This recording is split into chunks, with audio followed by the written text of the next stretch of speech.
అండి, welcome back to our channel. ఈరోజు మన రెసిపీ పేరు క్యారెట్ రైస్. చాలా ఈజీగా టేస్టీగా చేసుకోవచ్చండి. 1/2 kg క్యారెట్ రైస్ గాను మీడియం సైజ్ క్యారెట్ 3 తీసుకుంటే సరిపోతుందండి. ఇలా ముందుగా క్యారెట్లను సన్నగా తురుముకోవాలి. వీలైనంత సన్నగా తురుముకుంటే అంత మంచిదండి.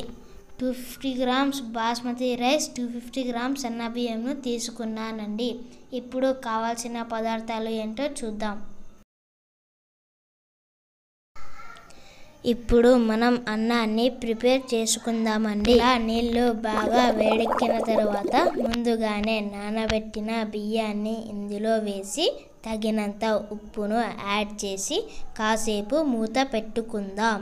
అన్నం రెడీ అయ్యేలోపు క్యారెట్ రైస్కు కావాల్సిన తొక్కును ప్రిపేర్ చేసుకుందాం.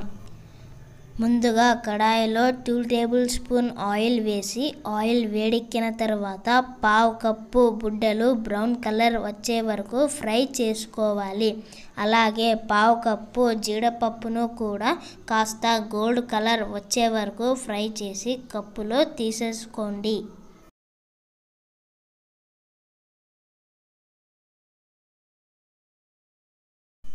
అదే ఆయిల్లో ముందుగానే సన్నగా తురిమిన క్యారెట్ను ఇందులో వేసి మంటను మీడియం ఫ్లేమ్లో పెట్టి 2 నుంచి 3 నిమిషాల పాటు పచ్చివాసన పోయే వరకు ఆయిల్లో ఫ్రై చేసుకోవాలి.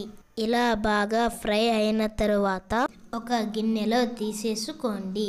2 tablespoons ఆయిల్ను యాడ్ చేసి 1 teaspoon జీలకర్ర ఆవాలు వేసి అవి చిటపటలాడుతున్నప్పుడు 1 teaspoon శనగపప్పు, 1 teaspoon ఉద్దిపప్పు వేసి కాస్త గోల్డ్ కలర్ వచ్చే వరకు ఆయిల్లో వేయించుకోవాలి.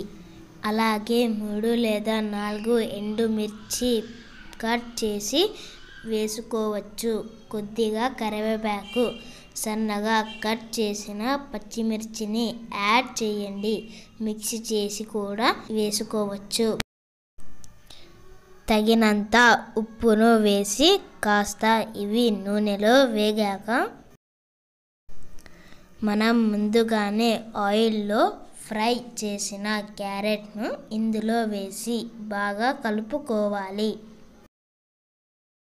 ఇప్పుడు కాస్త మూత పెట్టుకోండి. ఎప్పుడు పులిహోర, ఘీ రైస్, చిత్రాన్నం కాకుండా ఇలా వెరైటీగా ట్రై చేయండి. ఎవరైనా సరే చాలా ఇష్టంగా తింటారు. అన్నం రెడీ అయిన తరువాత ఇందులో వేసి బాగా కలుపుకోవాలి. ఫుల్ నిమ్మకాయ పుల్లగా ఉంటుంది, అందుకే సగం నిమ్మకాయ రసం యాడ్ చేయండి మంచి టేస్ట్ కోసం. బాస్మతి రైస్ యాడ్ చేసాం కదండి, మంచి టేస్ట్తో పాటు మంచి ఫ్లేవర్ కూడా ఉంటుంది. నిదానంగా కలుపుకోవాలండి, లేకపోతే అన్నం విరిగిపోతుంది. అలాగే ముందుగానే ఆయిల్లో ఫ్రై చేసిన జీడిపప్పు మరియు పల్లీలు వేసి గార్నిష్గా పైన కొత్తిమీరను యాడ్ చేసి చివరిగా కొంచెం నెయ్యిని యాడ్ చేయండి. మంచి టేస్ట్ వస్తుంది. తప్పకుండా మీ ఇంట్లో ట్రై చేయండి. మీ పిల్లలు ఎంతో ఇష్టంగా తింటారు. ఈ వీడియో ఎలా అనిపించిందో ఏదైనా సందేహం ఉంటే కింద కామెంట్లో తెలియజేయండి. మరిన్ని వీడియోస్ కోసం మా ఛానల్ని లైక్, సబ్స్క్రైబ్ చేసుకోండి. థ్యాంక్స్ ఫర్ వాచింగ్ అమ్మ మాస్టర్ మెను.